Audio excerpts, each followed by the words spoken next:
پہاڑیوں کے درمیان بسا ہوا ایک جادوئی جنگل تھا۔ یہ صوفیانہ جنگل جو ایڈوڈ کے نام سے جانا جاتا تھا، رازوں میں پردہ پڑا ہوا تھا اور اس کی حفاظت پرانے درختوں نے پتوں سے کی تھی جو چاندنی کی روشنی میں چاند کی طرح چمکتے تھے۔ جنگل میں ایلارا نامی ایک نوجوان لڑکی نے جادوئی گوداولی کے دوران ایک پوشیدہ راستہ دریافت کیا۔ ہوا کی نرم سرگوشیوں سے متاثر ہو کر جو اشارہ کر رہی تھی، وہ تجسس اور جوش کے احساس کے ساتھ جنگل میں داخل ہوئی۔ جیسا کہ ایلارا نے گہرائی میں قدم بڑھایا، سر کے اوپر پتوں کی چھتری نے ایک قدرتی زمرد کھیتر تشکیل دیا، جہاں سورج کی روشنی چھان کر جنگل کے فرش پر رنگوں کا کیلیڈو اسکوپ بنتی تھی۔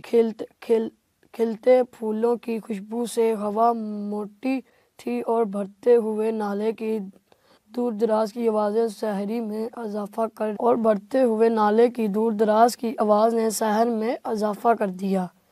ایلارا جلد ہی ایک آسمانی چمک میں نہائے ہوئے کلیئرز سے ٹھوکر کھا گئی۔ بیچ میں ایک شاندار درخت کھڑا تھا، اس کی شاخیں پرانے دوستوں کے ہاتھوں کی طرح جڑی ہوئی تھیں۔ اس نے سیکھا یہ حکمت کا درخت تھا، ایک قدیم ہستی جس کی چھال میں صدیوں کا علم تھا۔ جیسے ہی ایلارا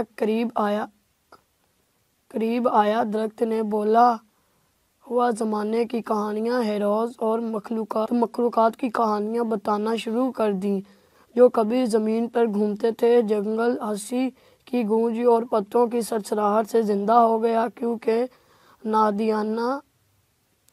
نادیانہ مخلوقات قدیم کہانیاں سن رہی تھیں۔ ایڈوڈ کے جادو سے متاثر ایلارا نے اپنے ارد گرد کی قدرتی دنیا سے گہرا تعلق محسوس کیا۔ اس نے دریافت کیا کہ جنگل ایک ایسی جگہ ہے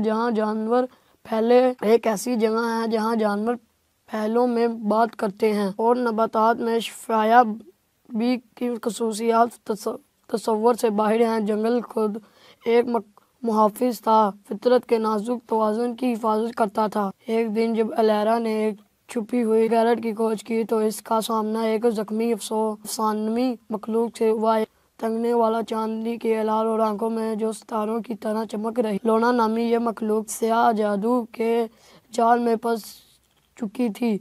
ایلارا نے ہمدردی کی وجہ سے لونا کے جادو سے آزاد